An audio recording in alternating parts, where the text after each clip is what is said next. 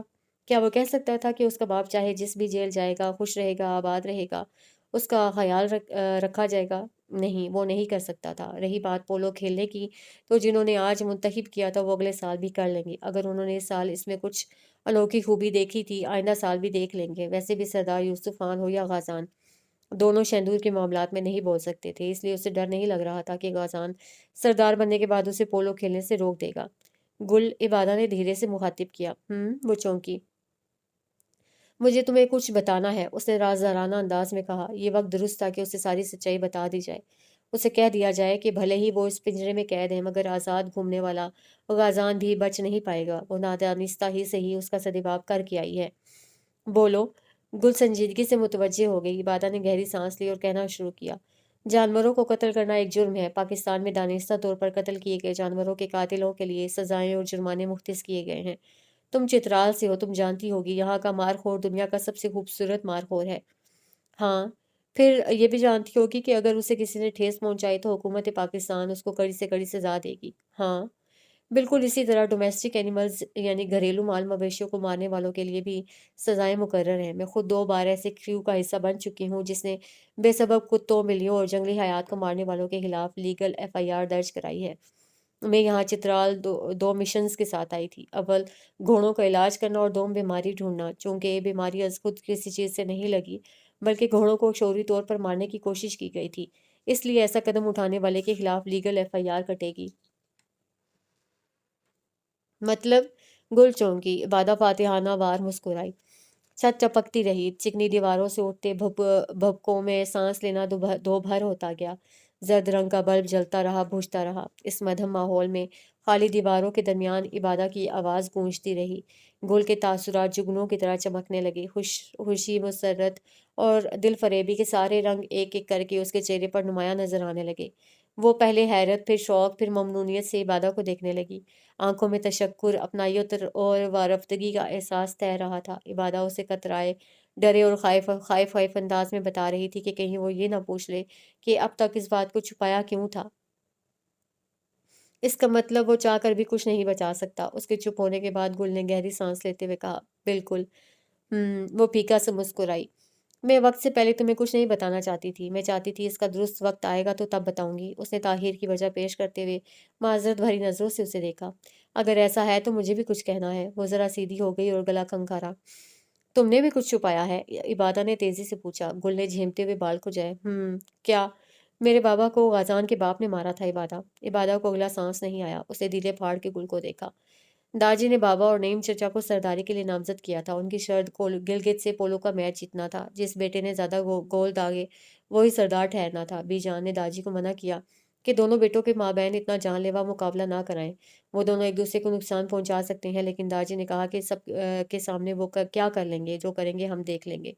جس دن مقابلہ تھا اس دن دوسرے مرحلے میں عالیہ بیگم کا بھائی اپنے گھوڑے سے دانستہ طور پر گرا۔ بابا کی بلوری غلطی سے اس پر چڑھ گئی، اس کی گھوڑی کی لگام رمیز کے گردن کے گرد بندھ گئی اور بلوری اچانک مچل گئی، جس پہ وہ سر پر دوڑنے لگی۔ رمیز کی گردن میں پھندا تھا۔ بلوری کی 2 جست کے بعد رمیز کی موت ہو گئی۔ بابا نے اس وقت بلوری کو بہت قابو کیا، لیکن وہ قابو نہیں ہوئی۔ رمیز کی موت لکھی ہوئی تھی۔ وہ پانی کی تہ پر ہاتھ پھیر رہی تھی جیسے ماضی کی گرمٹ یادیں مٹا رہی ہو۔ میچ ڈرا ہو گیا، دستار ملتوی ہو گئی، کوئی میچ نہیں جیتا۔ گلگت نے الزام لگایا کہ ہم نے قتل کیا ہے، انہوں نے قصاص مانگا۔ میرے بابا بے قصور تھے، انہوں نے کچھ نہیں کیا تھا۔ داجی بھی حیران تھے کہ ہزاروں لوگوں کے سامنے ہونے والے حادثے کو بلتی کیوں کر قتل کہہ رہے ہیں۔ داجی لڑے، انہوں نے بابا کا دفاع کیا، لیکن اس وقت حالات بہت خراب تھے۔ حالات کی نزاکت کا فائدہ اٹھاتے ہوئے نعیم چچا نے بابا کی بلوری کو پہاڑ سے نیچے پھینک دیا۔ اس کے بعد میرے بابا کو شوٹ کر کے بلوری کے ساتھ نیچے پھینک دیا۔ وہ سانس لینے کو رکی، عبادہ بھی سانس روک کے سن رہی تھی۔ گل انگلیوں سے پانی پر نقش بنا رہی تھی۔ اس کے بعد داجی نے نعیم چچا کو سرداری کے لیے منتخب کرنے کا فیصلہ کیا۔ ان کا یہ فیصلہ عالیہ کے باپ نے بدلا جب انہوں نے داجی کو سچائی بتائی۔ نعیم چچا بلتیوں سے ملے ہوئے تھے، انہوں نے بابا پر قتل کا الزام بھی اپنی مدد سے لگایا تھا۔ داجی نے نعیم چچا کو گھر سے نکال دیا اور بلتیوں سے خالص برقرار رکھی۔ مقامی جرگے نے یوسف چچا کو تنبیہ کی کہ بلتیوں سے کبھی ملاپ نہیں رکھنا۔ ادھر بلتیوں کو تاکید کی کہ چترال کے کھوار قبیلے سے دور رہنا ہے۔ داجی کو لگا کہ اگر یہ معاملہ کھلا کہ قتل کس نے کیا ہے تو قبیلے میں طوفان آ جائے گا۔ انہوں نے نعیم چچا کو نکالنے کی وجہ بی جان اور یوسف خان کے علاوہ کسی کو نہیں بتائی۔